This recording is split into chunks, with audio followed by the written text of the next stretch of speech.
Welcome back, Aces, to another X-Wing Battle Report. I'm Brian. I'm Ethan. And I'm Sam. Today we have Froome with a Binayre pilot, concussion missiles, and guidance chips. Zuckuss with VI, title, tractor beam, fire control system, and outlaw tech. And Teruvia with title, Gonk, salvage Astromech, VI, and hull upgrade. And Brian is flying 3 Seinar test pilots with concussion missiles, guidance chips, and the title for the new Tie Adv prototype, along with Echo, veteran instincts, fire control systems, and advanced cloaking device. I really want to try out the new guidance chips for myself, and the senior test pilots seemed like a really solid platform, and I was able to just squeak in Echo. I really like Echo. He's one of my favorite pilots, and I usually do really well with him.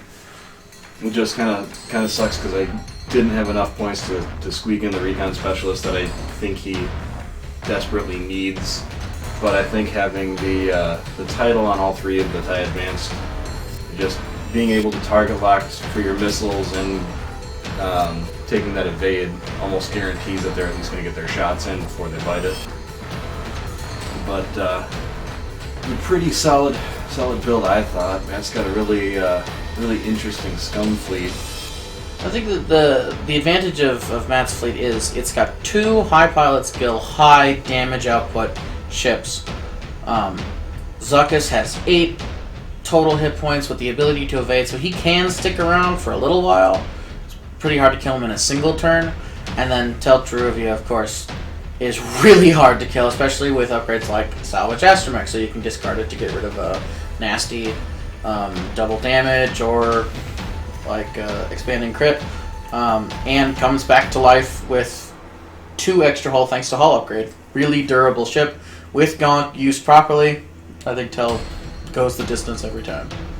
Gonk is really scary, but I think whatever ship Gonk's on, you almost want to be using his ability with another action. I think it's certainly it's an advantage to have 2 actions, especially because if you're doing something with experimental interface, you can Gonk to get a shield back in a single turn. But I think just gonking is okay, because if you build up some shields early on in the early part of the turn or of the game, I think you can build up enough of a reservoir on Gonk that just actioning it to get a shield back is fine. I think it amounts to basically the same thing as R5P not on anyone other than Poe. Yeah. What do you think, Sam? I think that Gonk, I like it being able to do 2 actions, if nothing more than to put 1 shield on Gonk and take a regular action. I think building it up, there's a strong case for that over time. Looks like Matt here went a little fast out of the gate and is not going to be using that strategy. Yeah, and I think I think you really, if you're not going to do the 2 action build, I think you do have to be a little bit more cautious in the other couple turns, and you do have to build up that reservoir. Otherwise, it's really hard to pull off Gonk consistently. I think you need at least 3 shields on Gonk before you start engaging heavily. If you're not going to do the double action, I don't think it's a bad build. I just don't think it's the only way to use Gonk. Let's talk about that last move that Matt made there. I don't know if barrel rolling was the correct idea. He gets kind of in a goofy spot with that asteroid. Yeah, I think this was an interesting maneuver for me, because I think just a normal bank, 1 bank in towards the board edge, combined with a barrel roll, would have gotten him the kind of range that he wanted to prevent the missile strikes, and he would have been able to fire a shot off. It was very ambitious, very risky to attempt that. Even if you hadn't blocked him, he may well have landed on that asteroid anyways, so I think it was an interesting maneuver. No, I forget, does that ship have a 5 forward? Don't believe so. Because that might have been an option if it did. I don't think any of the large ships have 5 forwards. Although the Ghost has a 5K, so I could be very wrong. think Matt really expected me to play a lot faster with my advanced prototype pilots, like fly them more like A-wings, just skirt in and get out right away. Didn't really expect the slow play that you can do with their dial. I mean, I think for me, that's the thing about these ships that's so remarkable, is that with that green 1 turn or those green banks, they really can slow play in a way that no other Imperial ship can. So that is something that takes quite a bit of getting used to, playing against it. That's something I really like about this ship. It, you know, you can go fast or slow depending on the situation that you're facing. And, you know, a lot of people don't anticipate that 1 turn. Mm-hmm. Here we've got that Binayre pilot taking out his concussion missiles and taking out 2 shields off of Echo right away. Yeah, no, I mean, like, I think that displays the power of Ordnance. It is a disposable, which does feel kind of bad, but here, you could have lost the Whisper quite easily if you had barrel rolled in the wrong direction, still been an arc, or not taken any action for some reason. Yeah, that's why I went for or just cloaked. Yeah, I mean, if you had just cloaked action and had not had that focus, you would have lost Echo right there. I think that's a powerful case for Ordnance.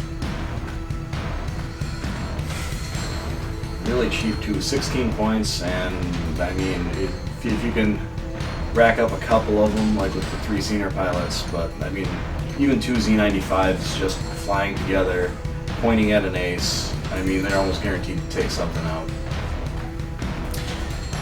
So, yeah, I think one of the nice things about Matt's list is the pilot skill 9, but I think the problem is that I think this asteroid really is the big moment of the game, because you just desperately need to shoot every single turn, no matter what it is, in order for all this to work out. Yeah. Here, this is an interesting maneuver for me. I don't see the benefit of the 1 bank. I don't think it really netted Matt anything. He could have gone 1 forward and then chosen whether he wanted to barrel roll. So instead he could have focused and gotten a focus target lock on that ship.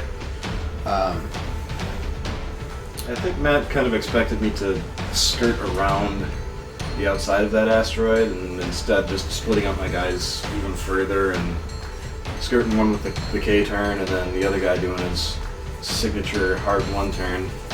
I really like what you're doing Really here, Brian, expected with this splitting up your force. It's not something you see a ton of with Imperials. A lot of times they want to stick together, you know, having that low attack value.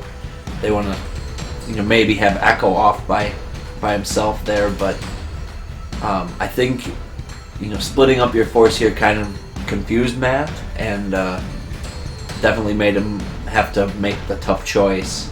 Yeah, I've played quite a few A-Wing lists, and the A-Wings really just want to be off on their own, just kind of doing their own thing, being able to boost without, you know, with reckless abandon, and I think with the advanced prototypes, this is the first game that I'm trying them out. With the boost and the barrel roll, I really want to have enough room to just get them in positions where they can, you know, bump some of those higher pilot skill guys if they need to, or, you know, keep some of them where they're in situations where I'll be able to get at least 1 guy to get his ordnance off.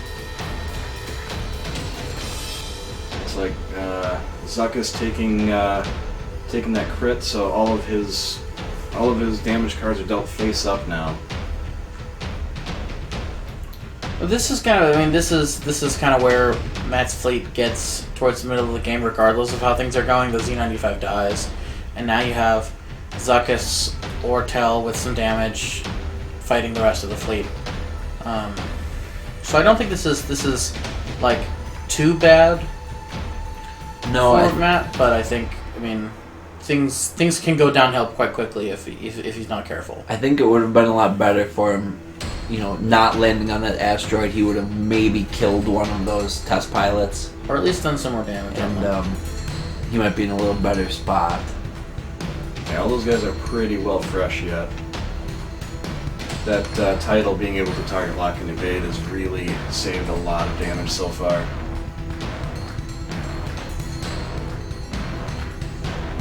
I mean, you'd think a list like this would have such a natural kind of like superiority thanks to the benefit of 2 9s. I mean, even Echo is just an 8, so that's.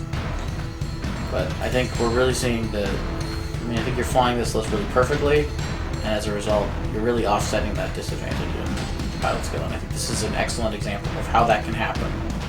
Well, I went back to my deployment. I mean, I threw my guys on the left side of the board to try to force the jump master This I over think towards was the a other side. mistake on This Matt's is a- part. I think. A big mistake for him. I mean, even with that crit up, risking taking a face-up crit. Which is double damage here. Yeah, But that's- yeah. even without that, I think it Without was a that, mistake it could be because don't shoot. It could be major explosion. I mean, there's a lot of things it could be that aren't particularly nice in that situation. And I think if Matt had not done that bank, he would have been in a position to K-turn much more effectively. I think. Oh, I think he forgot to. It didn't matter, but he would have had a focus, I guess, if he'd K-turned successfully without. Yeah, he didn't get that far as to putting a stress on him. Yeah. Really is devastating, but sometimes that is how this game goes. Until Teruvia taking out Echo right away. Wasn't much he could do there. I was kind of hoping that that jump master would move a little bit farther and at least get an extra die from that debris cloud, but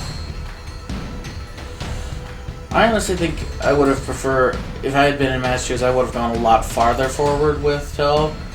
Yeah, maybe you would have got an extra dice, but I would still have 3. I could have the option for dice modifications. I think I would have just as good a chance of doing damage or at least killing Echo. I'm always going to shoot before Echo. And this way I would have had some range on these Seinar guys. And not let them gang And not up let on them you like gang up, Brian's like- doing right here. Yeah. and now he's got a fairly hurt Teruvia against 3 fairly fresh senior pilots, 2 of them still with ordnance. There's another interesting maneuver. I don't know that he gains anything from that sloop. Might have been, just as effective to kind of turn around that debris cloud and use the turret for what it's there for. Or a barrel roll to gain some distance. But I think it is important to say at this point that Matt is a good pilot most of the time, and Most of the time. well, definitely. and especially when he does these kinds of maneuvers that we kind of scratch our heads at. When they work, they do work spectacularly. So there is a kind of high risk, high reward strategy going on for Matt most of the time. It's just in this case, I don't think it's paying off very well. Right, and having flown against Matt's list here, when it works, it is very devastating. There have been multiple games where I didn't even kill Tell the first time. Yeah, unfortunate landing on that debris cloud.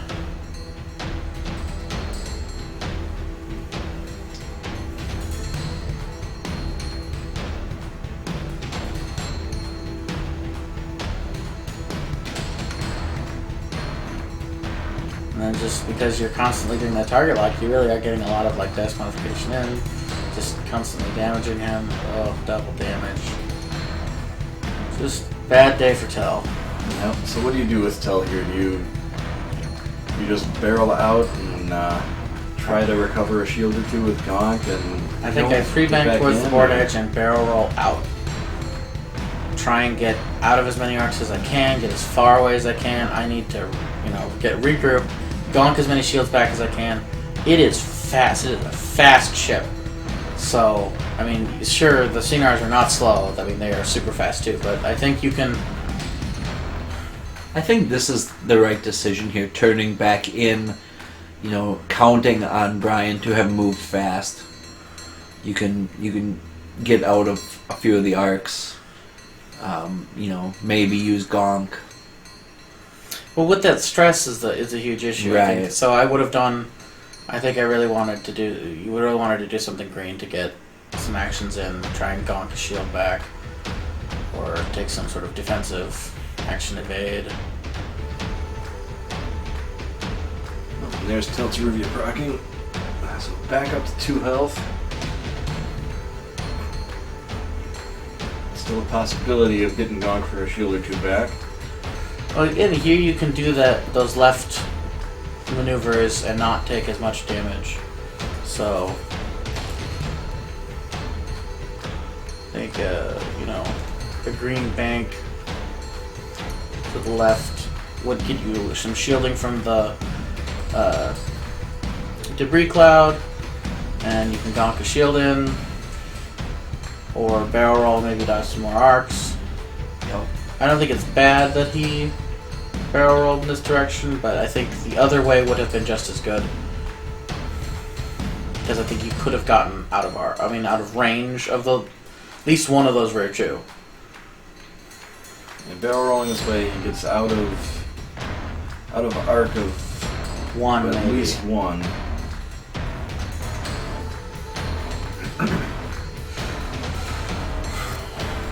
Although this would be a nice case for, you know, double action gonking. You can do that and get a shield back. But it's hard to do two actions without taking a stress, and then you are really confining yourself to a single direction of movement. Yeah, you're With limiting the yourself master. to kind of playing that left side of the dial there. And it's like you arc dodged two of them, but we still got missiles from, just the regular attack from one of them. I think this is where you bring One missiles damage, in. I think the problem is, although he dodged a couple arcs with that maneuver, he's much more confined now this turn. Right Yeah, now, that's definitely true. there are fewer places he can go. It's true, he's kind of up against the wall here. I mean, does he tank that asteroid, or does he kind of turn out of there and still get shot by everybody?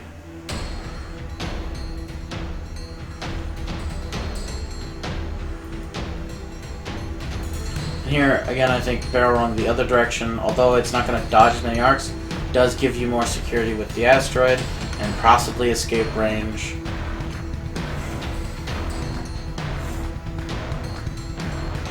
With the rearmost Seinar.